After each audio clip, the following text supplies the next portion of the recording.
اعوذ باللہ من الشیطان الرجیم بسم اللہ الرحمن الرحیم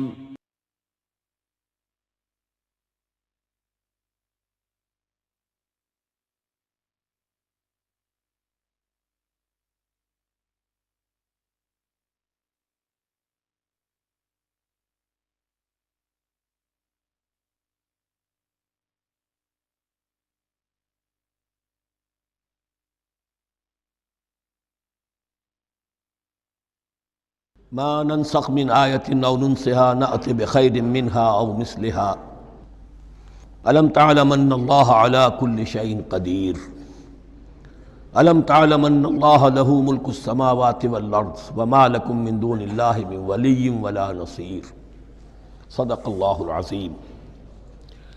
ان آیات مبارکہ کا ترجمہ اگرچہ ہم کر چکے ہیں، لیکن اس کا جو اصل مفہوم ہے اور اس کا پس منظر ہے اس کو سمجھنا ضروری ہے۔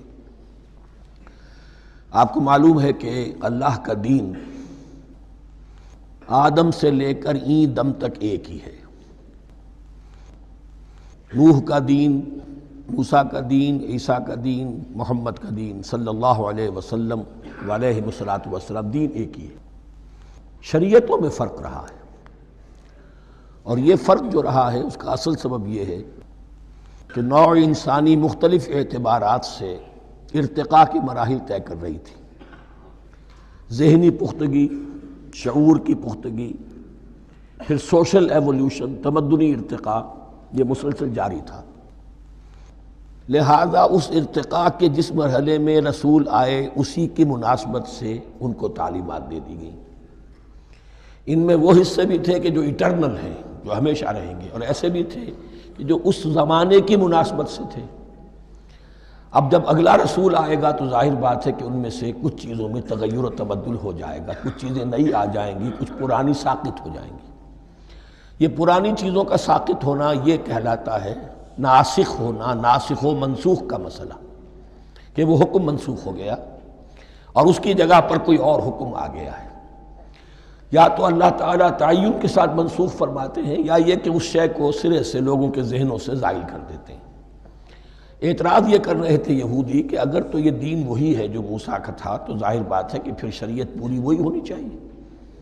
اس کے اعتراض کا جواب ہے جو یہاں دیا جا رہا ہے، اور یہی مسئلہ پھر قرآن میں بھی ہے۔ قرآن کی بھی تدریج کے ساتھ شریعت کی تکمیل ہوئی ہے۔ جیسا کہ میں نے پہلے عرض کیا تھا، شریعت کا بلو پرنٹ آپ کو سورہ بقرہ میں مل جائے گا آگے چل کر، لیکن شریعت کی تکمیل ہوئی ہے سورہ مائدہ میں۔ یہ جو تقریباً 5-6 سال کا وقفہ ہے، اس میں کچھ احکام شروع میں دیے گئے، پھر ان میں رد و بدل کر کے، اور پھر آخر میں الیوم اکملت لکم دینکم واتممت علیکم نعمتی ورضیت لکم الاسلام دینا۔ یہ ناسخ و منسوخ کا مسئلہ صرف سابقہ شریعتوں اور شریعت محمدی میں نہیں ہے صلی اللہ علیہ وسلم، بلکہ خود شریعت محمدی میں بھی زمانی اعتبار سے ارتقاء ہوا ہے کہ پہلے شراب کے بارے میں حکم دیا گیا کہ اس کی مضرت زیادہ ہے، گناہ کا پہلو زیادہ ہے، کچھ فائدے بھی ہیں بس۔ اس کے بعد آیا اگر شراب کے نشے میں ہو تو نماز مت پڑھو، نماز کے قریب مت جاؤ۔ پورے معاہدہ میں آخری حکم آ گیا، حل انتم منتہون، اب باز آتے ہو کہ نہیں آتے، حرام کر دیا گیا۔ تو یہ تدریجاً ہوا ہے۔ تو ناسخ و منسوخ قرآن میں بھی ہے، اور ناسخ و منسوخ قرآن اور تورات کے مابین بھی ہے۔ تو ہم نہیں منسوخ کرتے کوئی آیت یا بھلوا دیتے ہیں اس کو، نأت بخیر منہا، ہم اس سے بھی بہتر لے آتے ہیں، او مثلہا، یا اس جیسی ہی۔ الم تعلم ان اللہ علی کل شیء قدیر، اب یہ کہ یہ تو اللہ کی اتھارٹی ہے، مالک الملک وہ ہے، دین اس کا ہے، اس میں وہ جس طریقے سے چاہے کسی چیز کے اندر تبدیلی پیدا کر دے۔ الم تعلم ان اللہ لہ ملک السماوات والارض ما لکم من دون اللہ من ولی ولا نصیر ام تریدون ان تسألوا رسولکم کما سئل موسیٰ من قبل، کیا تم یہ چاہتے ہو کہ سوال کرو یا مطالبہ کرو اپنے رسول سے بھی اسی طرح کے جس طرح کی باتیں کی گئی تھی موسیٰ سے پہلے؟ مثلا ہم دیکھ چکے ہیں کہ ان سے کہا گیا کہ ہم نہیں مانیں گے جب تک کہ اللہ کو دیکھ نہ لے عیاناً، یا اسی طرح کے اور مطالبے جو حضرت موسیٰ علیہ السلام سے کیے جاتے تھے۔ یہاں مسلمانوں کو سکھایا جا رہا ہے کہ اس روش سے باز آؤ ایسی بات تمہارے اندر پیدا نہیں ہونی چاہیے۔ وَمَن يَتَبَدَّلِ الْكُفْرَ بِالْإِيمَانِ فَقَدْ ضَلَّ سَوَاءَ السَّبِيلِ، ظاہر بات ہے ایسی حرکتیں بھی اب مسلمانوں میں سے بھی جو منافقین ان میں شامل تھے وہی کر رہے ہوں گے۔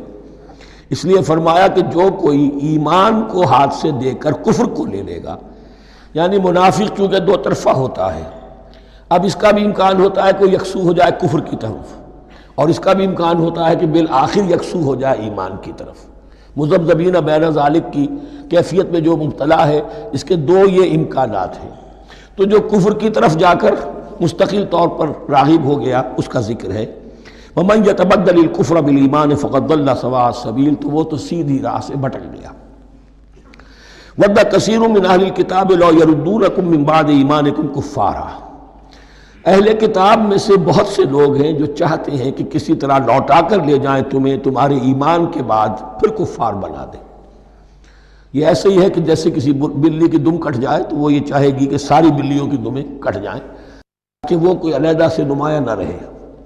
تو وہ چاہتے تھے کہ یہ چیزیں جو ہیں ان کو واپس لے آیا جائے، اہل ایمان کو بھی کفر میں لے آیا جائے، حسدا من عند انفسہم، اور یہ ان کا طرز عمل ان کے حسد کی وجہ سے کہ کیوں یہ نعمت جو ہے ان کو دے دی گئی۔ من بعد ما تبین لہم الحق، اس کے بعد کہ ان پر حق بالکل واضح ہو چکا ہے، وہ جان چکے ہیں، پہچان چکے ہیں، کسی مغالطے میں نہیں ہے، غلط فہمی میں نہیں ہے۔ فاعفوا واصفحوا، یہ بہت اہم ہے مقام۔ تو اے مسلمانوں تم معاف کرتے رہو اور صرف نظر سے کام لو۔ اس کا اصل مطلب کیا ہے؟ ابھی تو چونکہ مدنی دور کا آغاز ہو رہا ہے، ابھی کشمکش کے اور کشاکش کے اور مقابلے کے اور تصادم کے بڑے سخت مراحل آ رہے ہیں۔ چونکہ تمہارا سب سے پہلا جو محاذ ہے وہ تو کفار مکہ کے خلاف ہے، سب سے بڑھ کر وہی آئیں گے، تم پر حملے کریں گے، جنگیں ہوں گی، تو فوری طور پر یہ جو آستین کے سانپ ہیں ان کو ابھی چھیڑو مت، جب تک یہ پڑے رہیں ڈورمنٹ، انہیں پڑا رہنے دو۔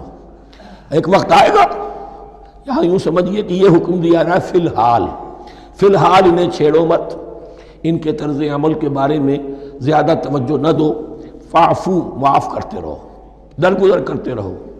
اور وصفحو کہتے ہیں، صفح کہتے ہیں ایک طرف کا، یہ صفح ہے، یہ ورق ہے، صرف نظر کر لینا، دیکھا اندیکھا کر لینا، نظر انداز کر دینا، حتی یاتی اللہ بامرہ، یہاں تک کہ اللہ اپنا فیصلہ لے آئے۔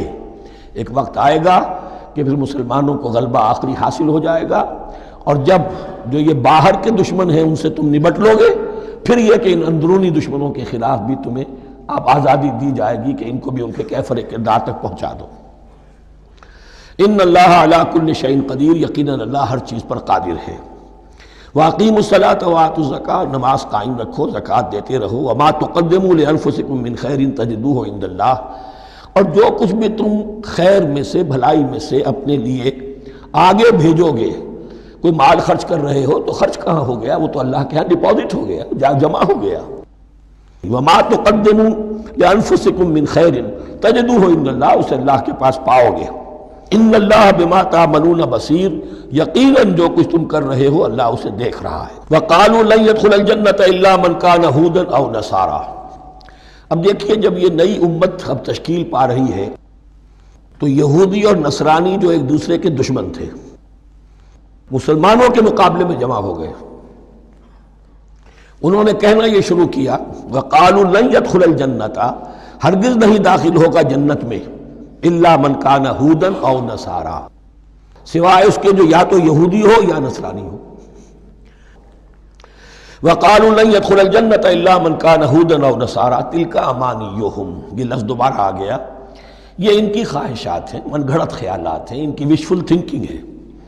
قل ہاتوا برہانکم ان کنتم صادقین، کہو ان سے لاؤ کوئی دلیل اگر تم سچے ہو، دلیل کتاب سے لاؤ، کہیں تورات میں لکھا ہے یہ، کہیں یہ انجیل میں لکھا ہے، جو تورات اور جو انجیل تمہارے پاس ہے اسی میں سے دکھا دو کہ یہ لکھا ہوا ہو، کہیں لکھا ہوا نہیں۔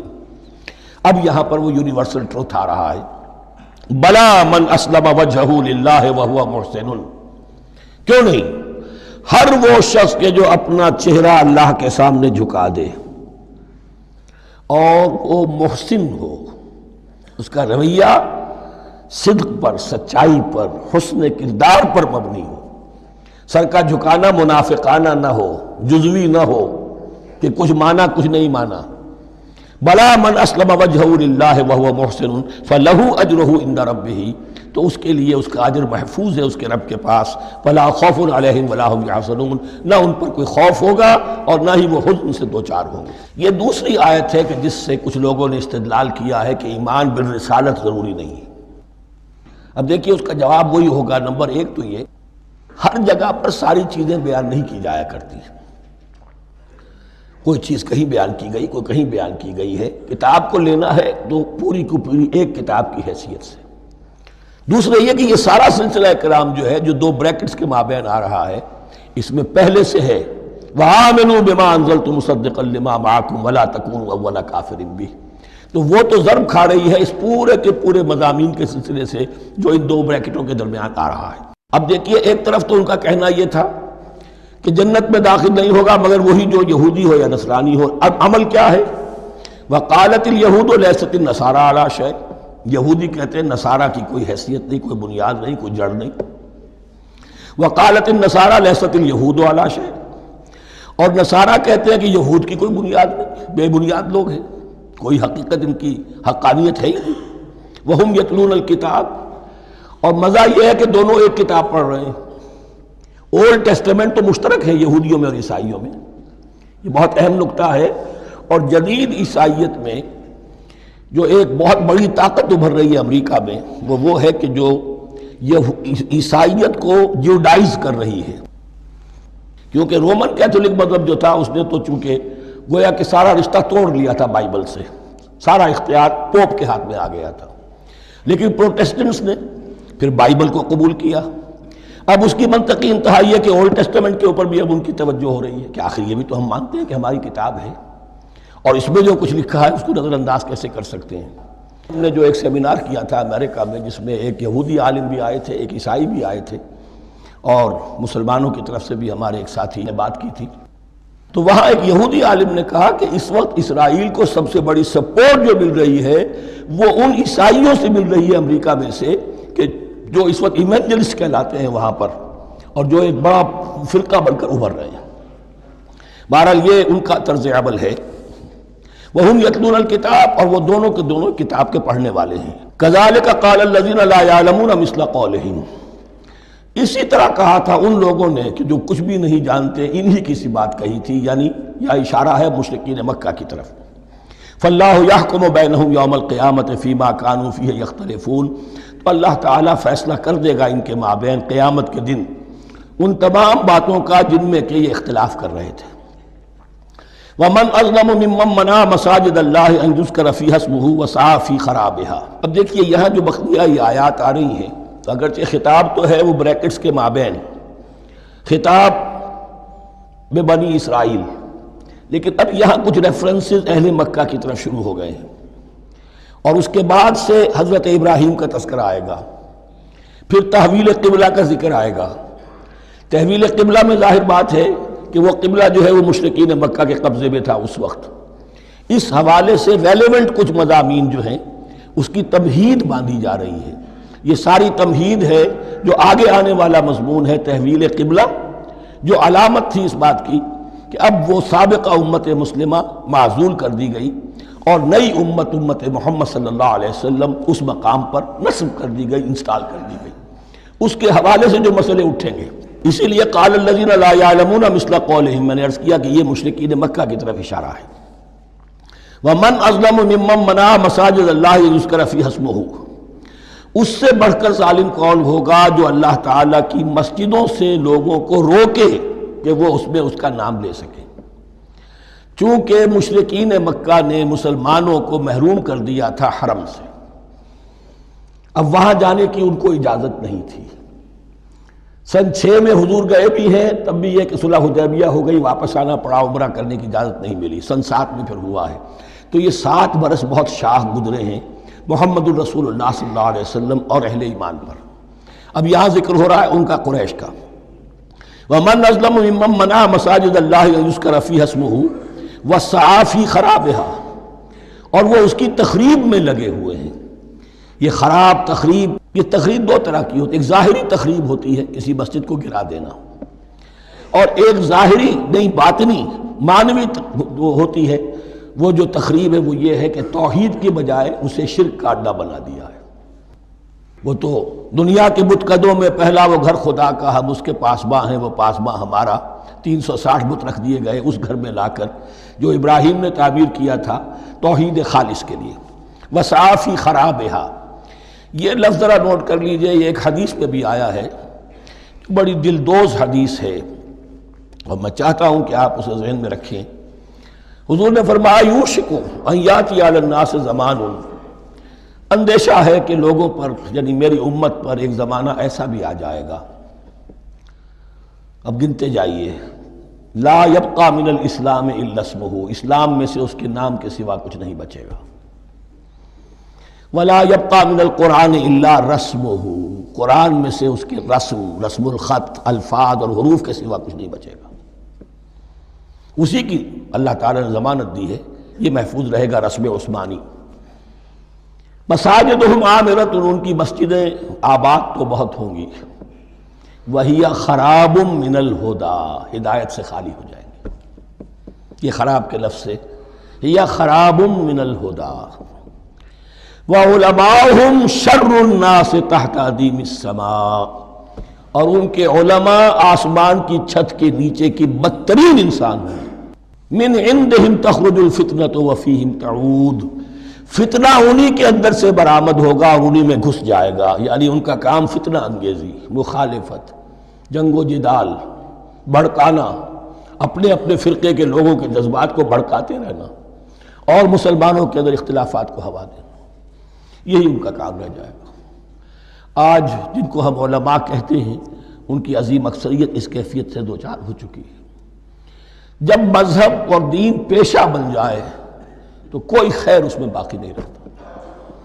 یہ دین اور مذہب پیشہ نہیں تھا، اسلام میں کوئی پیشوائیت نہیں، اسلام میں کوئی پاپائیت نہیں، اسلام میں کوئی برہمنزم نہیں، اسلام تو ایک کھلا، ہر شخص کتاب اللہ پڑھے، ہر شخص عربی سیکھے، ہر شخص کو امامت کے قابل ہونا چاہیے، ہر شخص اپنی بچی کا نکاح خود پڑھائے، ہر شخص اپنے والد کا جنازہ خود پڑھے۔ یہ جو ہم نے پیشہ بنا دیا ہے اور پھر انہیں پیسے دیتے، ظاہر بات ہے کہ پھر اس پیشے کے اندر تو پیشے میں عیب نہیں، رکھیے نہ فرہاد کو نام، پھر تو پیشہ میں تو جو کچھ پیشہ ورانہ چشمکیں ہوتی ہیں اور جو خباثتیں ہوتی ہیں وہ آتی ہیں۔ لیکن ساتھ ہی یہ بات واضح رہے کہ علماء حق سے دنیا خالی نہیں ہوگی، علماء حق بھی ہیں، لیکن کسی کے ماتھے پر لکھا ہوا نہیں ہوتا کہ یہ علماء حقانی میں سے اور یہ علماء سو میں سے ہے۔ باقی یہ صحیح بات ہے کہ اکثریت ادھر جا چکی ہے، ورنہ امت کا بیڑا غرق نہ ہوتا، سیدھی سیدھی بات، یہ بیڑا غرق ہوا ہے تو آخر کوئی سبب ہے۔ اولئک ما کان لہم ان یدخلوها الا خائفین، ایسے لوگوں کو تو سوائے اس کے ان کا کوئی مقام نہیں ہے کہ انہیں داخل ہونے کی بھی اجازت نہیں ہونی چاہیے اس میں، یعنی اللہ کی مسجدوں میں، مگر خوف زدہ ہو کر، ڈر کر۔ لہم فی الدنیا خزی، کے لیے دنیا میں بھی رسوائی اور ذلت ہے، لہم فی الآخرۃ عذاب عظیم، اور آخرت میں ان کے لیے عذاب عظیم ہے۔ وَلِلَّهِ الْمَشْرِقُ وَالْمَغْرِبُ، اب دیکھیے تمہید ہو رہی ہے تحویل قبلہ کے لیے۔ اب ظاہر بات ہے کہ بڑی حساس جو ہے وہ ایک کیفیت تھی یہ، تو یروشلم کے ساتھ جن کو دلچسپی تھی اور ان کے دلوں میں اس کی عقیدت تھی، مکہ مکرمہ اور بیت اللہ کے ساتھ جن کو دلچسپی تھی اور ان کے دلوں میں اس کی عقیدت تھی، تو اس حوالے سے یہ قبلہ بدلنا، اور 2 دفعہ بدلا ہے قبلہ۔ پہلے آ کے مدینے میں حضور نے یروشلم کی طرف 16 مہینے نماز پڑھی اور پھر تحویل قبلہ ہوا، تو اب اس میں کئی امتحان ہو گئے، وہ آگے آ جائے گا، لیکن اس کی تمہید باندھی جا رہی ہے۔ للہ المشرق والمغرب، مشرق اور مغرب سب اللہ کے ہیں، یعنی اگر ہم رخ کرتے ہیں مغرب کی طرف تو اس کے معنی یہ نہیں ہے کہ اللہ مغرب میں ہے، معاذ اللہ، اللہ تو جہت سے، مقام سے، ماورا وراء الورا، یہ تو یہ ہے کہ ایک یکسانیت پیدا کرنے کے لیے، اجتماعی رنگ دینے کے لیے ایک چیز کو قبلہ بنا دیا، علامت ہے۔ غالب نے ٹھیک کہا ہے، قبلے کو اہل نظر قبلہ نما کہتے ہیں، قبلہ جو ہے وہ مسجود تو نہیں ہے پرے سرحد ادراک سے اپنا مسجود، قبلے کو اہل نظر قبلہ نما کہتے ہیں۔ للہ المشرق والمغرب فأینما تولوا فثم وجہ اللہ، جدھر بھی تم رخ کرو گے وہ اللہ ہی کا رخ ہے۔ ان اللہ واسع علیم، یقیناً اللہ بہت وسعت والا ہے، بہت وسعت والا ہے، وہ کسی سمت میں محدود نہیں ہے، اور علیم ہے، ہر شے کا جاننے والا ہے۔ دیکھیے یہاں یہ آیت کہہ کے اور چھوڑ دیا مسئلہ، اگلے مسئلے پر آ گئے۔ آگے آپ کو پتہ چلے گا کہ یہ در حقیقت ایک تمہید باندھی جا رہی ہے تحویل قبلہ کے لیے۔ وقالوا اتخذ اللہ ولدا سبحانہ، اور ان میں وہ بھی ہیں، اب ظاہر بات ہے یہاں پھر اشارہ ہو رہا ہے وہ اہل مکہ کی طرف، جنہوں نے یہ کہا ہے کہ اللہ نے اولاد اپنے لیے اختیار کی، یعنی وہ کہتے تھے کہ یہ جو فرشتے ہیں یہ اللہ کی بیٹیاں ہیں، نصارہ کہتے تھے کہ حضرت مسیح اللہ کے بیٹے ہیں، اور یہودیوں کا بھی ایک گروہ ایسا تھا جو حضرت عزیر کو اللہ کا بیٹا کہتا تھا۔ بل لہ ما فی السماوات والارض، نہیں، آسمانوں اور زمین میں جو کچھ ہے اسی کی ملکیت ہے، سب مخلوق ہیں، مملوک ہیں، خالق اور مالک صرف وہ ہے۔ کل لہ قانتون، اور سب کے سب اس کے فرما بردار ہیں، بڑے سے بڑا رسول، بڑے سے بڑا ولی، بڑے سے بڑا فرشتہ، بڑے سے بڑے اجرام سماویہ، سب کل لہ قانتون بدیع السماوات والارض، وہ آسمان اور زمین کو پیدا کرنے والا ہے بغیر کسی شے کے۔ یہ ابداع اور خلق ان میں فرق ہے۔ ابداع، بلکہ شاہ ولی اللہ دہلوی نے حجت اللہ البالغہ کا جو پہلا چیپٹر ہے اس کو یہی 3 عنوان دیے ہیں۔ اللہ تعالیٰ کے افعال بنیادی طور پر 3 ہیں، ابداع، خلق، تدبیر۔ ابداع ہے جسے انگریزی میں کہتے ہیں کریشن ایکس نہیلو، عدم محض سے کچھ بنا دیا، کچھ نہیں تھا اور بنا دیا، کن فیکون، یہ ابداع ہے۔ خلق ہے اب ایک چیز سے دوسری چیز بنانا، گارے سے انسان بنایا، یہ تخلیق ہے، آگ سے جن بنایا، یہ تخلیق ہے، نور سے فرشتے بنایا، یہ تخلیق ہے۔ تو ابداع بدیع وہ ہے کہ جس نے نئی چیز، اسی لیے بدعت ہمارے ہاں کہلاتی ہے وہ شے جو دین میں نہیں تھی اور خواہ لا کے شامل کر دی گئی، جس کی کوئی جڑ بنیاد دین میں نہیں ہے، وہ بدعت ہے۔ اس سے یہ لفظ بدیع السماوات والارض، وَإِذَا قَضَىٰ أَمْرًا فَإِنَّمَا يَقُولُ لَهُ كُن فَيَكُونُ، اس کی شان تو یہ ہے کہ جب وہ کسی معاملے کا فیصلہ کر لیتا ہے تو بس کہتا ہے کہ ہو جا، اور وہ ہو جاتی ہے۔ وَقَالَ الَّذِينَ لَا يَعْلَمُونَ لَوْلَا يُكَلِّمُنَا اللَّهُ وَتَأْتِينَا آیَةٌ، اور کہا ان لوگوں نے جو علم نہیں رکھتے، یہاں پھر وہی مشرکین مکہ کی طرف روح سخن ہے، کیوں نہیں بات کرتا ہم سے اللہ، اور کیوں نہیں کوئی لے آتا ہمارے پاس کوئی نشانی۔ یہ میں عرض کر چکا ہوں، یہ مضمون جو ہے کہ ان کا مطالبہ تھا بہت شدت کے ساتھ کہ کوئی معجزے ویسے ہی دکھاؤ جیسے تم کہتے ہو کہ عیسیٰ نے دکھائے تھے، موسیٰ نے دکھائے تھے، تو ہمارے یہ مطالبے پورے کر دو، ہم مان لیں گے۔ یہ ذکر آئے گا سورہ انعام میں اور پھر سورہ بنی اسرائیل میں۔ کذالک قال الذین من قبلہم مثل قولہم، اسی طرح کی باتیں جو لوگ ان سے پہلے آئے تھے وہ بھی کہتے رہے۔ تشابہت قلوبہم، ان کے دل ایک دوسرے سے مشابہ ہو گئے ہیں۔ قد بینا الآیات لقوم یوقنون، اور ہم نے تو اپنی آیات کو واضح کر دیا ہے ان لوگوں کے لیے جو یقین کرنا چاہیں۔ انا ارسلناک بالحق بشیرا ونذیرا، اے نبی ہم نے آپ کو بھیجا ہے حق کے ساتھ بشیر اور نذیر بنا کر۔ بنیادی حیثیت آپ کی یہ ہے کہ آپ اہل حق کو بشارت دیں، فراح و ریحان و جنت نعیم، فسلام لک من اصحاب الیمین، یہ بشارت دیجئے۔ اور جو غلط راستے پر جائیں، کفر کریں، منافقت میں مبتلا ہوں، ملحد ہوں اور بدعملی کریں، ان کو آپ خبردار کر دیجئے کہ جہنم ان کے لیے تیار کر دی گئی ہے۔ آپ کا کام دعوت ہے، ابلاغ ہے، تبلیغ ہے، نصیحت ہے۔ وَلَا تُسْأَلُ عَنْ أَصْحَابِ الْجَحِيمِ، آپ سے سوال نہیں کیا جائے گا جہنمیوں کے بارے میں کہ محمد یہ کیوں جہنم میں پہنچ گئے، ہم نے تمہیں بھیجا تھا، تمہارے ہوتے ہوئے یہ جہنمی کیوں ہو گئے؟ نہیں، یہ آپ کی ذمہ داری نہیں ہے۔ کون جنت میں جانا چاہتا ہے، کون جہنم میں جانا چاہتا ہے، یہ آدمی کا اپنا فیصلہ ہے۔ آپ کا کام ہے کہ حق کو واضح کر دیں، ہاں وضاحت میں کمی نہ رہ جائے، حق واضح ہو جائے، کوئی اشتباہ نہ ہو، بالکل مبرہن ہو جائے، واضح ہو جائے، بس یہ ذمہ داری آپ کی ہے، اس سے زیادہ نہیں۔ یہ مسئولیت جو ہوتی ہے، انسان اگر اپنی اصل مسئولیت سے زیادہ ذمہ داری اپنے سر پر ڈال لے تو اس سے بھی بہت بڑی بڑی گمراہیاں پیدا ہوتی ہیں۔ اور اس کا جو تذکرہ ہو رہا ہے بڑی گمراہی تو معاذ اللہ وہ تو ہمارے حوالے سے ہوتی ہے۔ ہمارے ہاں کی بہت سی جماعتیں جو ہیں اسی طرح کی غلطیوں کی وجہ سے وہ غلط راستوں پر پڑ گئی، پوری تحریکیں برباد ہو گئی۔ لیکن یہاں بھی حضور کا معاملہ کیا ہو رہا تھا کہ حضور چاہتے تھے کہ کسی طرح یہ علماء یہود ایمان لے آئے۔ بہرحال حضور کے دل میں رغبت، آخر مکے میں آپ تھے تو دعائیں مانگتے تھے، اے اللہ عمرو ابن ہشام اور عمر ابن خطاب میں سے کسی ایک کو تو میری جھولی میں ڈال دے۔ تو اسی طرح کی دعا آپ نے کی ہوگی۔ فرمایا وَلَن تَرْضَىٰ عَنكَ الْيَهُودُ وَلَا النَّصَارَىٰ حَتَّىٰ تَتَّبِعَ مِلَّتَهُمْ۔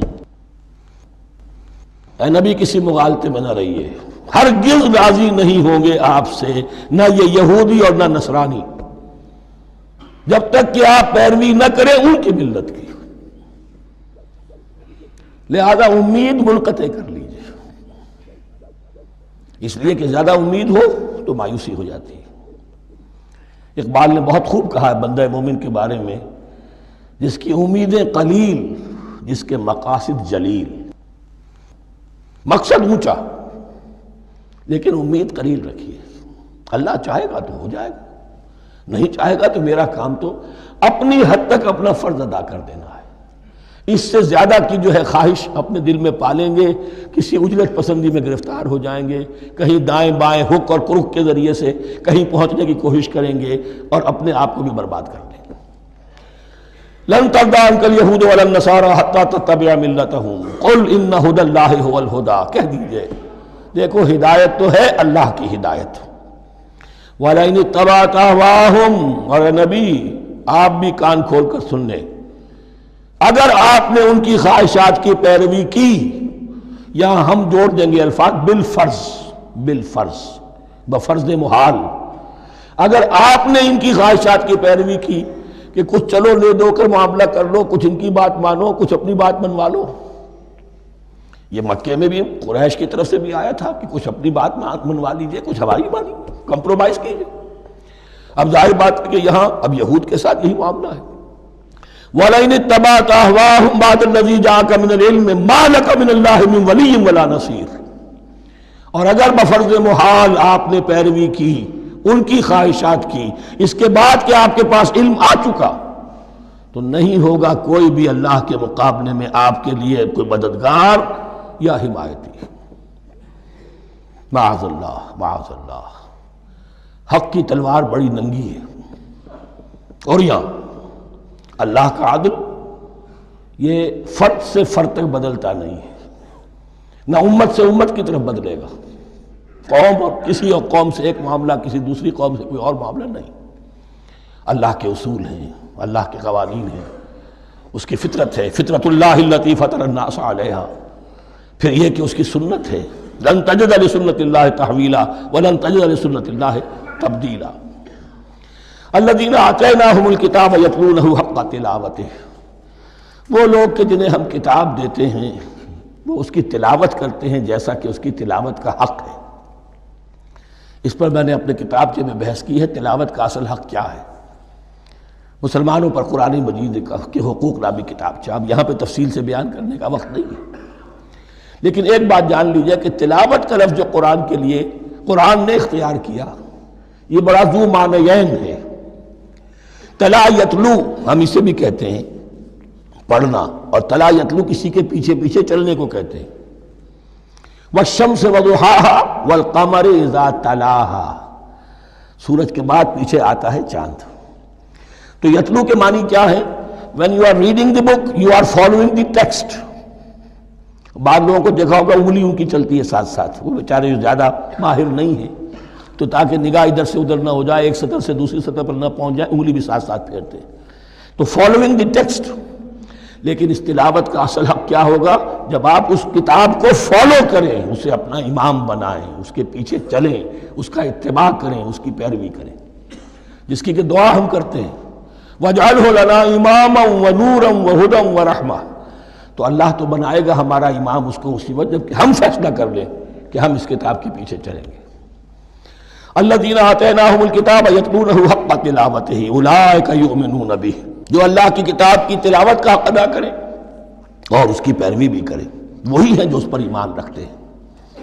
جو نہ تلاوت کا حق رکھتے ہوں ادا کریں، نہ پیروی کریں، وہ دعویٰ کریں کہ ہمارا ایمان ہے تورات پر اور کتاب پر، تو یہ دعویٰ جو ہے جھوٹا دعویٰ ہے۔ میں وہ حدیث آپ کو سنا چکا ہوں، ما آمن بالقرآن من استحل محارمہ، جس شخص نے قرآن کی کسی حرام کردہ شے کو اپنے لیے حلال کر لیا اس کا قرآن پر کوئی ایمان نہیں۔ وَمَن يَكْفُرْ بِهِ فَأُولَٰئِكَ هُمُ الْخَاسِرُونَ، اور جو اس کا کفر کرے گا تو وہی لوگ ہیں خسارے میں رہنے والے۔ اب وہ بریکٹ بند ہو رہی ہے، وہ آیت کے جو چھٹے رکوع کے شروع میں آئی تھی دوبارہ آ گئی جوں کی توں۔ یا بنی اسرائیل اذکروا نعمتی التی انعمت علیکم وانی فضلتکم علی العالمین، یہ ترتیب ذہن میں رکھیے۔ اور دوسری آیت بھی جو کہ تو، صرف یہ ہے کہ ترتیب تھوڑی سی بدلی ہے۔ بریکٹ یوں بناتے ہو تو اس کی چونچ ادھر ہوتی ہے تو اس کی چونچ ادھر ہوتی ہے، تو اسی طریقے سے ذہن میں رکھیے کہ دوسری آیت کی ترتیب تھوڑی سی بدل دی درمیانی، اور وہ بھی درمیان میں چونچ والا معاملہ جو ہوتا ہے۔ وَاتَّقُوا يَوْمًا لَا تَجْزِي نَفْسٌ عَن نَفْسٍ شَيْئًا، یہ تو جو کہ تو وہی ہے، ڈرو اس دن سے جس دن کوئی جان کسی دوسری جان کے کام نہ آ سکے گی۔ وَلَا يُقْبَلُ مِنْهَا عَدْلٌ، وہاں کیا تھا وَلَا يُقْبَلُ مِنْهَا شَفَاعَةٌ، یہاں کیا آیا وَلَا يُقْبَلُ مِنْهَا عَدْلٌ، نہ اس سے کوئی فدیہ قبول کیا جائے گا۔ وَلَا تَنْفَعُهَا شَفَاعَةٌ، یہ شفاعت بعد میں لے آئے، عدل پہلے لے آئے، وہاں شفاعت پہلے ہے عدل بعد میں، بس یہ تبدیلی ہے۔ وَلَا هُمْ يُنصَرُونَ، اور یہ پھر جو کا تو وہی جو پہلی آیت میں تھا، جو چھٹے رکوع کی دوسری آیت ختم ہوئی، نہیں انہیں کوئی مدد مل سکے گی۔ یہ جو حصہ تھا جو تقریباً 10 رکوعوں پر مشتمل تھا، سورہ بقرہ کے 18 رکوع کہ جن میں روح سخن ہے سابقہ امت مسلمہ کی طرف، 4 رکوع بڑے عموم کے حامل تھے، لیکن بین السطور وہاں بھی اشارے موجود تھے، روح سخن جو تھا وہ بنی اسرائیل کی طرف۔ 10 رکوعوں میں صراحت کے ساتھ ساری گفتگو انہی سے ہے، الا یہ کہ ایک جگہ مسلمانوں سے خطاب کر لیا، کچھ آخر میں اہل مکہ کا تذکرہ بھی ہو گیا۔ اب اس کے بعد ذکر شروع ہو رہا ہے حضرت ابراہیم علیہ السلام کا۔ وہ بات سمجھ لیجئے کہ کیا وجہ ہے اس کی۔ دیکھیے حضرت ابراہیم کی نسل کی یہ 2 شاخیں چلی، ویسے تو 3 ہیں، عام طور پر لوگوں کے علم میں ہے کہ 2 بیویاں تھیں، حضرت ہاجرہ سے حضرت اسماعیل پیدا ہوئے، بڑے تھے، حضرت سارہ سے حضرت اسحاق، ان کے بیٹے یعقوب، یعقوب کے 12 بیٹے بنی اسرائیل۔ حضرت اسماعیل کو حضرت ابراہیم نے آباد کیا خانہ کعبہ کے پاس لا کر، بواد غیر ذی زرع، تو وہاں یہ جو ایک نسل چلی۔ لیکن نبوت جو ہے حضرت ابراہیم کے بعد حضرت اسماعیل کو تو ملی، اس کے بعد مسلسل یوں سمجھیے کہ تقریباً 3000 کا فصل ہے سالوں کا کہ کوئی نبوت اس شاخ میں نہیں آئی۔ نبوت کا سلسلہ چلا دوسری شاخ میں، حضرت یعقوب، حضرت اسحاق، حضرت یعقوب، حضرت یوسف، چلتے جائیے، اور پھر حضرت موسیٰ اور ہارون سے شروع ہو کر حضرت عیسیٰ اور یحییٰ تک 1400 برس مسلسل۔ اگرچہ تیسری شاخ بھی تھی، بنو قطورہ کہلاتے، تیسری اہلیہ آپ کی تھی قطورہ، بنی قطورہ میں سے ان کی اولاد بڑی کثیر تھی، ان میں سے ایک مدین تھے، مدین یا مدیان، ان میں حضرت شعیب کی بعثت ہوئی تھی۔ حضرت شعیب بھی حضرت ابراہیم کی نسل میں سے ہیں لیکن بنی مدیان میں سے۔ بہرحال اب چونکہ حضور کی بعثت ہوئی بنی اسماعیل میں، ادھر بنی اسرائیل ہیں جن سے یہ خطاب ہو رہا ہے سابقہ امت مسلمہ، اور اب یہ امامت الناس منتقل ہونے والی ہے بنی اسرائیل سے بنی اسماعیل کو۔ تو اب اگر اس انتقال کے وقت نقل، اگر وہ جو کامن فیکٹر ہے اس کا تذکرہ کیا جائے تو بات آسان ہو جائے گی۔ ابراہیم ہی تو جد امجد ہے نا تمہارے، تم یعقوب کی اولاد ہو ٹھیک ہے، لیکن یعقوب کس کے بیٹے تھے؟ اسحاق کے۔ اسحاق کس کے بیٹے تھے؟ ابراہیم کے۔ تو یہ دوسری نسل بھی تو ابراہیم ہی کی ہے۔ اس حوالے سے ان کے لیے سہل بنایا جا رہا ہے کہ بات کو سمجھو، یہ صرف یہ ہے کہ 2 پیڑھی اوپر جا کر مل گئے اور اللہ خیر سنا۔ اور حضرت ابراہیم نے خانہ کعبہ کی تعمیر کی اور اسے اب مرکز بنانا ہے اہل توحید کا، لہذا یہ ساری گفتگو اب شروع ہو رہی ہے۔ 4 رکوع اب وہ ہیں 15ویں سے شروع ہو کر 18ویں تک جن کا اصل مضمون ہے تحویل قبلہ۔ وَإِذِ ابْتَلَىٰ إِبْرَاهِيمَ رَبُّهُ بِكَلِمَاتٍ فَأَتَمَّهُنَّ، اور ذرا یاد کرو جب ابراہیم کو آزمایا اس کے رب نے بہت سی باتوں میں۔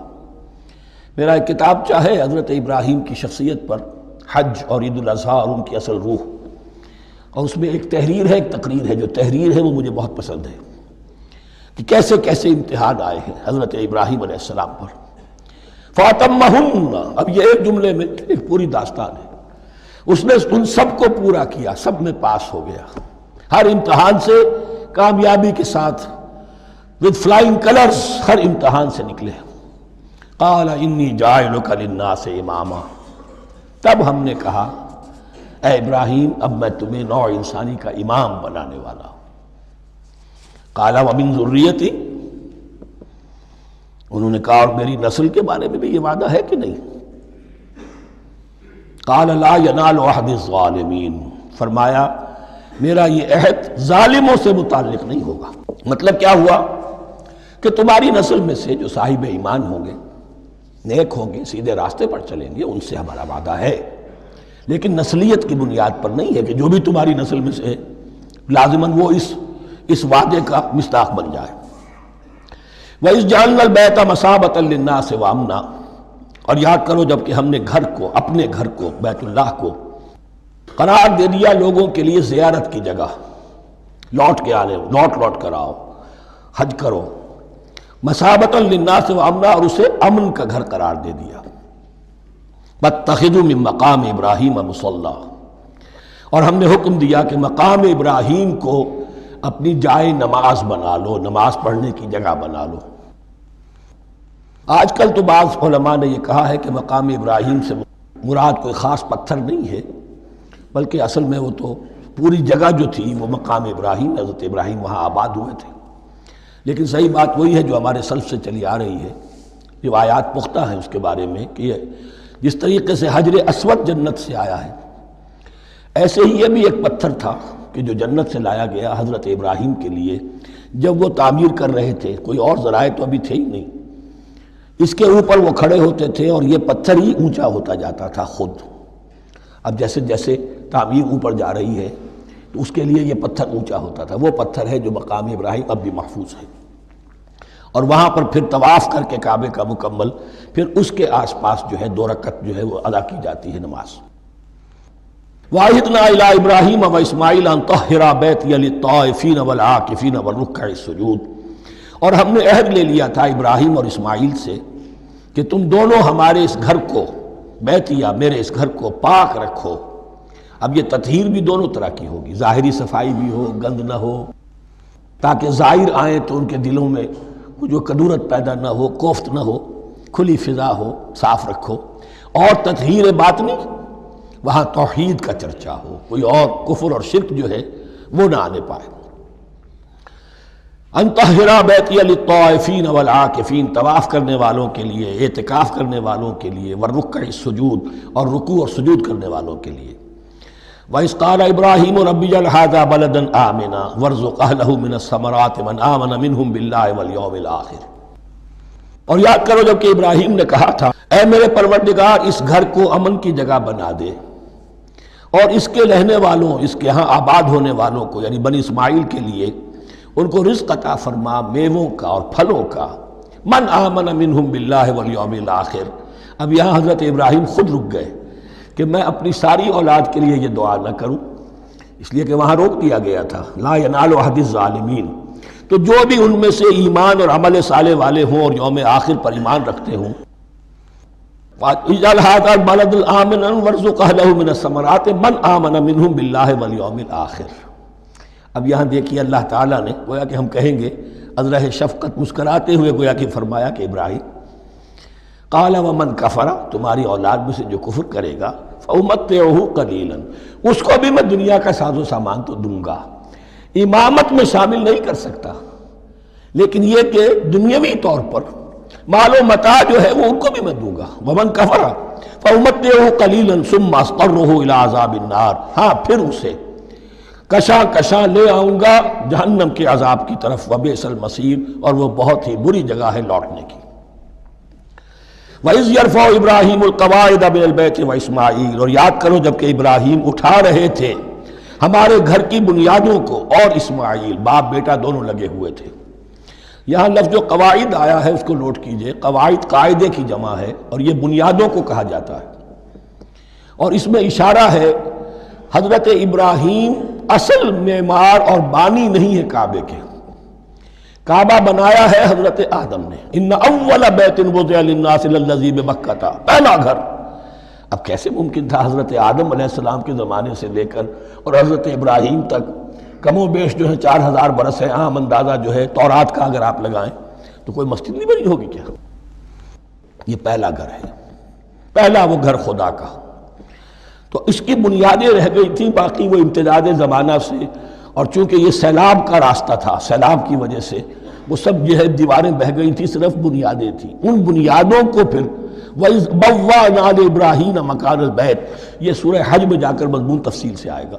اب میں آئے گا کہتا ہوں، آ چکا ہے حقیقت کے اعتبار سے، اس لیے کہ یہ ساری مکی صورتیں ہیں جو نازل ہو چکی ہیں سورہ بقرہ سے بہت پہلے۔ تو جب وہ ان بنیادوں کو اٹھا رہے تھے تو دعائیں مانگ رہے تھے، ربنا تقبل منا انک انت السمیع العلیم، اے رب ہماری اس کوشش کو، ہماری اس مشقت کو، محنت کو قبول فرما۔ باہر گھر بنا رہے ہیں، پتھر اٹھا اٹھا کر لا رہے ہیں، حضرت اسماعیل کی عمر اس وقت لگ بھگ 13 برس ہے، ہاتھ بٹا رہے ہیں، ربنا تقبل منا انک انت السمیع العلیم، اے رب ہماری اس کوشش کو شرف قبول عطا فرما، یقیناً تو سب کچھ سننے والا اور جاننے والا ہے۔ ربنا وجعلنا مسلمین لک، اور اے رب ہمیں اپنا فرما بردار بنائے رکھ۔ نوٹ کیجئے، ابراہیم کہہ رہے ہیں، تو میں اور آپ اگر مطمئن ہو جائیں کہ میری موت لازماً حق پر ہوگی تو بہت بڑا دھوکہ ہے۔ ڈرتے رہنا چاہیے، اللہ کی پناہ طلب کرتے رہنا چاہیے۔ ربنا وجعلنا مسلمین لک، اے اللہ ہم دونوں کو اپنا فرما بردار بنائے رکھ، ومن ذریتنا امۃ مسلمۃ لک، اور ہم دونوں کی نسل میں سے اٹھائیو برپا کی جو ایک امت جو تیری فرما بردار امت ہو۔ وارنا مناسکنا، اور اے پروردگار تیرا گھر تو ہم نے یہ بنا دیا، اب اس کے جو رسومات ہیں وہ ہمیں سکھا، جو مناسک حج ہیں، ارنا مناسک، اب کیسے حج کریں، کیا آداب ہوں گے، طواف کیسے ہوگا، کیا کریں گے۔ وتب علینا، اور ہم پر اپنی شفقت کی نظر فرما، انک انت التواب الرحیم، یقیناً تو ہی ہے بہت ہی زیادہ توبہ کا قبول فرمانے والا اور شفقت کے ساتھ رجوع کرنے والا اور رحم فرمانے والا۔ ربنا وبعث فیہم رسولا منہم، اور اے ہمارے پروردگار ہماری اس نسل میں، اب چونکہ ہماری نسل مراد ہے بنی اسماعیل، بنی اسرائیل اسماعیل کی نسل میں سے تو نہیں ہے نا، یہاں دونوں کی نسل سے مراد ہے تو وہ بنی اسماعیل، ہماری اس نسل میں اٹھائی ہو ایک رسول انہی میں سے، باہر کا نہ ہو، کوئی مغایرت کا اجنبیت کا پردہ حائل نہ ہو، وہ کیا کرے، یتلو علیہم آیاتک، تیری آیات ان کو پڑھ کر سنائے، وَيُعَلِّمُهُمُ الْكِتَابَ وَالْحِکْمَةَ، اور صرف سنائے نہیں، تعلیم دے انہیں کتاب اور حکمت کی۔ صرف سنا دینا تو بہت آسان کام ہے، سکھانا، تعلیم دینا، دلوں میں بٹھانا، اور حکمت، وَيُزَكِّيهِمْ، اور ان کو پاک کرے، ان کا تزکیہ کرے، ان کے دلوں میں تیری محبت اور آخرت کی طلب کے سوا کوئی طلب باقی نہ رہنے دے۔ انک انت العزیز الحکیم، یقیناً پروردگار تو ہی ہے زبردست اور کمال حکمت والا۔ وَمَن يَرْغَبُ عَن مِّلَّةِ إِبْرَاهِيمَ إِلَّا مَن سَفِهَ نَفْسَهُ، اور ایسا شخص کون سا ہوگا جو ابراہیم کے طریقے سے منہ موڑے۔ یہ رغبت کا نظر بھی زبان میں دونوں طرف جاتا ہے، رغبہ الی، کسی شے کی طرف رغبت ہونا، محبت ہونا، میلان ہونا، اور رغبہ عن، کسی شے سے متنفر ہونا، کسی شے سے ابا کرنا، اس کو چھوڑ دینا۔ وَمَن يَرْغَبُ عَن مِّلَّةِ إِبْرَاهِيمَ إِلَّا مَن سَفِهَ نَفْسَهُ، سوائے اس کے جس نے اپنے آپ کو حماقت ہی میں مبتلا کرنے کا فیصلہ کر لیا ہو، اور کون ہوگا جو ابراہیم کے طریقے سے منہ موڑے۔ وَلَقَدِ اصْطَفَيْنَاهُ فِي الدُّنْيَا، اور ہم نے تو اسے دنیا میں بھی پسند کر لیا تھا، چن لیا تھا۔ وَإِنَّهُ فِي الْآخِرَةِ لَمِنَ الصَّالِحِينَ، اور یقیناً آخرت میں بھی وہ ہمارے صالح بندوں میں سے ہوں گے۔ اذ قال له ربه اسلم قال اسلمت لرب العالمین، جب کہا اس سے اس کے پروردگار نے کہ مانو میرا حکم، اس نے کہا پروردگار قبول ہے تیرا حکم، یہاں تک کہ ذبح کرو بیٹے کو، حاضر۔ یہ آخری امتحان تھا، آخر 100 برس کی عمر میں، 87 برس کی عمر میں دعائیں مانگ مانگ کر بیٹا لیا تھا اسماعیل۔ حضرت سارہ کے ہاں کوئی اولاد نہیں ہوئی تھی، اب وہ 13 برس کا تھا، بازو بن گیا تھا، اور اس وقت ذبح کرنے کا حکم آیا۔ جب بھی کہا ہم نے مانو ہمارا حکم، قال اسلمت لرب العالمین، اللہ تعالی ہمیں بھی توفیق دے کہ اس کی پیروی کریں۔ ووصى بها ابراہیم وبنیہ ویعقوب، اور اسی کی وصیت کی تھی ابراہیم نے بھی اپنے بیٹوں کو اور یعقوب نے بھی۔ یا بنیہ، وہ کیا تھی نصیحت؟ اے میرے بیٹو، ان اللہ اصطفیٰ لکم الدین، دیکھو اللہ نے تمہارے لیے دین کو پسند فرما لیا ہے۔ کون سا دین؟ فلا تموتن الا وانتم مسلمون، اور دیکھنا موت نہ آنے پائے مگر فرما برداری کی حالت میں۔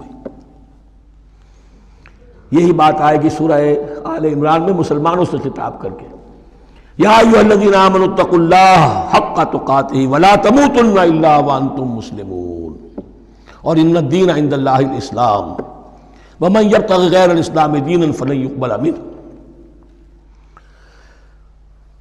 ام کنتم شہداء اذ حضر یعقوب الموت، کیا تم اس وقت موجود تھے جب یعقوب کی موت کا وقت آیا؟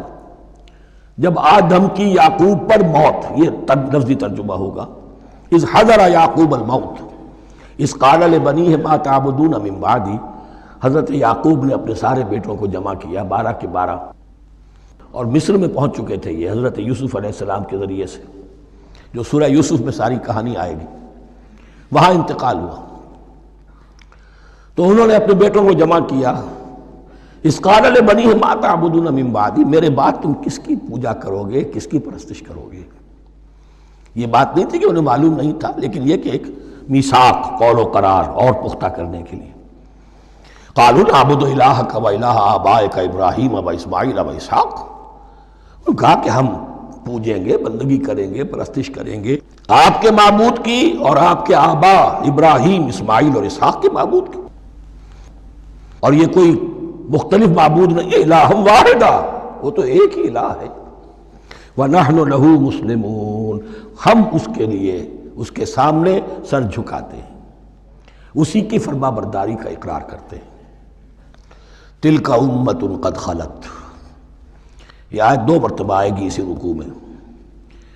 یہ ایک گروہ تھا انسانوں کا جو گزر گیا، ابراہیم، اسماعیل، اسحاق، یعقوب، ان کی اولاد، قد خلت، وہ گزر گئے۔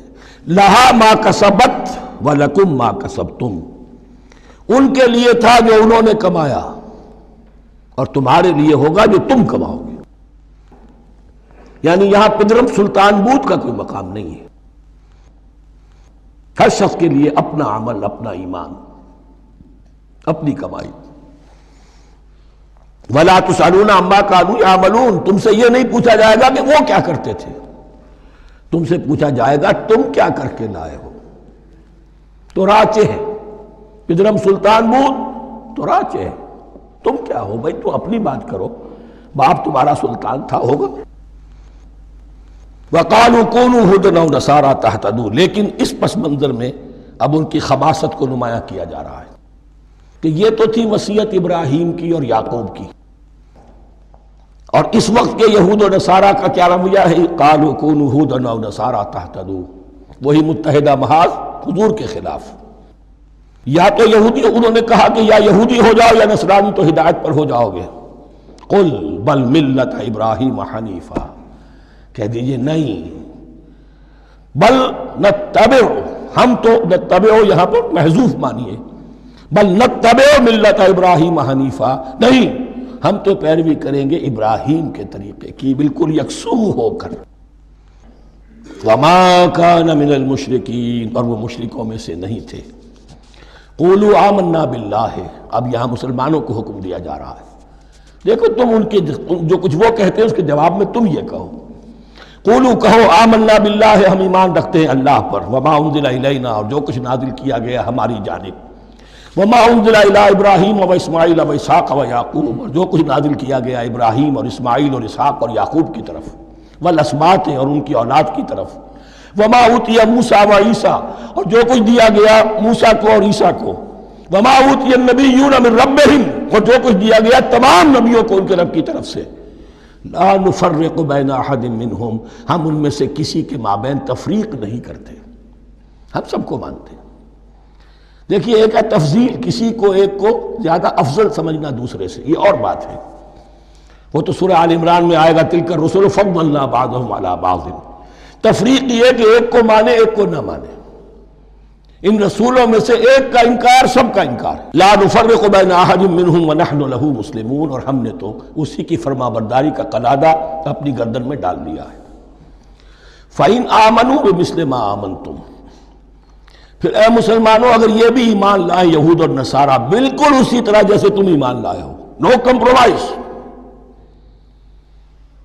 ٹھیک ٹھیک وہی دین اختیار کریں، وہی راستہ جو کہ محمد کے ذریعے سے تمہیں دیا گیا صلی اللہ علیہ وسلم۔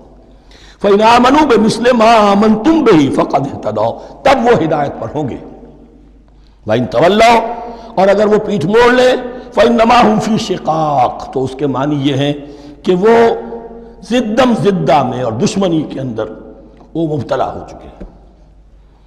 فَسَيَكْفِيكَهُمُ اللَّهُ، تو اے نبی آپ کے لیے ان کے مقابلے میں اللہ کافی رہے گا، آپ فکر نہ کریں، آپ کسی کمپرومائز کی دعوت کی طرف توجہ ہی نہ دیں، کچھ دو کا معاملہ سوچیں بھی نہ، ان کی مخالفتوں سے آپ مرعوب نہ ہوں، ان کی دھمکیوں کا کوئی اثر نہ لیں۔ فَسَيَكْفِيكَهُمُ اللَّهُ، اللہ کافی رہے گا آپ کے لیے ان سب کے مقابلے میں۔ وَهُوَ السَّمِيعُ الْعَلِيمُ، اور یقیناً وہ سب کچھ سننے والا اور جاننے والا ہے۔ ایسا نہیں ہے کہ اسے معلوم نہ ہو کہ آپ اس وقت کن حالات میں ہیں، کیسی مشکلات میں ہیں، کس طرح کی نازک صورتحال دن بدن جو ہے شکل بدل رہی ہے، لیکن آپ قائم رہیں۔ یہ ہے جگہ جہاں پر خون پڑا ہوا ہے، اس نسخے میں جو حضرت عثمان تلاوت فرما رہے تھے، اور اس وقت باغیوں نے انہیں شہید کیا ہے۔ ان کی زوجہ محترمہ نائلہ، انہوں نے بچانا چاہا ہے تو ان کی انگلیاں کٹ گئیں، اور خون جو ہے وہ فَسَيَكْفِيكَهُمُ اللَّهُ، ان الفاظ پر وہ خون پڑا ہے، وہ دھبا اب بھی موجود ہے۔ وَهُوَ السَّمِيعُ الْعَلِيمُ، اور وہ سب کچھ سننے والا اور جاننے والا ہے۔ صبغۃ اللہ، کیا معنی یہاں پر بھی ایک آپ کو محذوف ماننا ہوگا، اخترنا صبغۃ اللہ، ہم نے تو اختیار کر لیا ہے اللہ کے رنگ کو۔ وَمَنْ أَحْسَنُ مِنَ اللَّهِ صِبْغَةً وَنَحْنُ لَهُ عَابِدُونَ، اور اللہ سے بہتر رنگ کس کا ہوگا، اور ہم تو بس اسی کی بندگی، اسی کی پرستش کرنے والے ہیں۔ قُلْ أَتُحَاجُّونَنَا فِي اللَّهِ وَهُوَ رَبُّنَا وَرَبُّكُمْ، اے نبی ان سے کہیے کہ کیا تم ہم سے محاجہ کر رہے ہو، حجت بازی کر رہے ہو، جھگڑ رہے ہو، دلیل بازی کر رہے ہو اللہ کے بارے میں؟ وَهُوَ رَبُّنَا وَرَبُّكُمْ، وہ تو ہمارا رب بھی ہے تمہارا رب بھی ہے، رب تو ایک ہے، رب بھی ایک، اس کا دین بھی ایک، ہاں شریعتوں میں فرق ہوا ہے۔ قُلْ أَتُحَاجُّونَنَا فِي اللَّهِ وَهُوَ رَبُّنَا وَرَبُّكُمْ وَلَنَا أَعْمَالُنَا وَلَكُمْ أَعْمَالُكُمْ، رب تو ہمارا بھی وہ تمہارا بھی وہ، البتہ ہمارے لیے ہوں گے ہمارے عمل، تمہارے لیے ہوں گے تمہارے عمل۔ وَنَحْنُ لَهُ مُخْلِصُونَ، اور ہم تو اس کے لیے اپنے آپ کو خالص کر لینے والے ہیں۔ یہ ذرا 3 الفاظ یہاں پہ نوٹ کر لیجئے، یہ میرے اور آپ کے لیے لمحہ فکریہ ہیں۔ نحن لہو مسلمون، 136ویں آیت اس پر ختم ہوئی، ہم اس کے سامنے سر تسلیم خم کرتے ہیں، ان میں سے تو ہم بھی شامل ہیں۔ نحن لہو عابدون، آیت نمبر 138، ہم اس کی بندگی کرنے والے ہیں، اسی کی بندگی کرنے والے ہیں۔ تو صرف اسلام نہیں، عبادت اور ٹوٹل عبادت، ٹوٹل بندگی، پوری زندگی میں اس کے ہر حکم کی پیروی اور اطاعت۔ اس سے آگے بات آئی وَنَحْنُ لَهُ مُخْلِصُونَ، یہ عبادت اخلاص کے ساتھ نہیں ہے تو منافقت ہے۔ اس عبادت سے کوئی دنیا کی منفعت پیش نظر نہ ہو، سوداگری نہیں، یہ عبادت خدا کی ہے۔ دنیا بنانا، دنیا کمانا، دین کو ذریعہ بنانا، اس سے بڑی اور اس سے گری ہوئی کوئی حرکت نہیں۔ اخلاص۔ حضور نے فرمایا من صلی یرائی فقط اشرکا ومن صام یرائی فقط اشرکا ومن تصدق یرائی فقط اشرکا۔ جس نے نماز پڑھی دکھاوے کے لیے اس نے شرک کیا، جس نے روزہ رکھا دکھاوے کے لیے اس نے شرک کیا، اور جس نے صدقہ خیرات دیا دکھاوے کے لیے اس نے شرک کیا۔ وَنَحْنُ لَهُ مُخْلِصُونَ نَحْنُ لَهُ مُسْلِمُونَ نَحْنُ لَهُ عَابِدُونَ نَحْنُ لَهُ مُخْلِصُونَ اللهم ربنا اجعلنا منهم اللهم ربنا اجعلنا منهم ام تقولون ان ابراہیم واسماعیل واسحاق ویعقوب والاسباط كانوا هودا او نصارا۔ کیا تمہارا کہنا یہ ہے کہ ابراہیم اور اسماعیل اور اسحاق اور یعقوب اور ان کی اولاد یہودی تھے یا نصرانی تھے؟ تم جو کہتے ہو کہ یا یہودی ہو جاؤ یا نصرانی تب ہدایت پاؤ گے، تو ابراہیم یہودی تھے یا نصرانی؟ اور اسحاق اور یعقوب اور یوسف اور موسیٰ اور عیسیٰ یہ کون تھے؟ یہی بات آج مسلمانوں کو سوچنی چاہیے۔ محمد الرسول اللہ اور ان کے اصحاب دیوبندی تھے یا بریلوی تھے یا اہل حدیث تھے یا شیعہ تھے یا سنی تھے؟ ان تقسیموں سے اوپر ہونے کی ضرورت ہے۔ اللہ کے ساتھ اخلاص کا تقاضا یہ ہے، ٹھیک ہے ایک فقہی مسلک کے اعتبار سے ایک شخص کسی مسلک کی پیروی کر رہا ہے، لیکن اپنے آپ کو اس سے آئیڈینٹیفائی کرانا اور اس مسلک کو مقدم رکھنا دین پر، اور اس مسلک ہی کے لیے محنت اور مشقت اور بھاگ دوڑ تبلیغ ہو رہی ہے اسی کی، یہ چیز بالکل اس اصل حقیقت کے خلاف ہے کہ جو اللہ کے دین نے ہمیں سکھائی۔ ام تقولون ان ابراہیم و اسماعیل و اسحاق و یعقوب والاسباط كانوا هودا او نصارا قل انتم اعلم ام اللہ، کہیے ان سے کہ تم زیادہ جانتے ہو یا اللہ زیادہ جانتا ہے۔ ومن اظلم ممن کتم شہادۃ عنده من اللہ، کان کھول کر سن لو، اس سے بڑھ کر ظالم کون ہوگا جس نے اللہ کی ایک گواہی جو اس کے پاس تھی اسے چھپا لیا۔ تمہارے پاس گواہیاں ہیں، علماء یہود جانتے تھے یہ اللہ کے رسول ہیں جن کے ہم منتظر تھے، اس گواہی کو چھپائے بیٹھے۔ ومن اظلم ممن کتم شہادۃ عنده من اللہ وما اللہ بغافل عما تعملون، اور اللہ ہرگز غافل نہیں ہے کہ اس سے جو تم کر رہے ہو۔ تلک امۃ قد خلت، یہ گروہ مقدس جماعت تھی یہ جس کے یہ گلے سرسبد تھے، یہ گزر گئے۔ لہا ما کسبت ولکم ما کسبتم، جو کمائی انہوں نے کی، جو عمل انہوں نے کمائے وہ ان کے لیے، تمہارے لیے نہیں۔ تمہارے لیے وہ ہوگا جو تم کماؤ گے۔ ولا تسألون عما كانوا يعملون، اور تم سے ان کے عمل کے بارے میں نہیں پوچھا جائے گا کہ انہوں نے کیا کیا، تم سے سوال یہ ہوگا کہ تم نے کیا کیا۔ بارک اللہ لی ولکم فی القرآن العظیم ونفعنی وإیاکم بالآیات والذکر الحکیم۔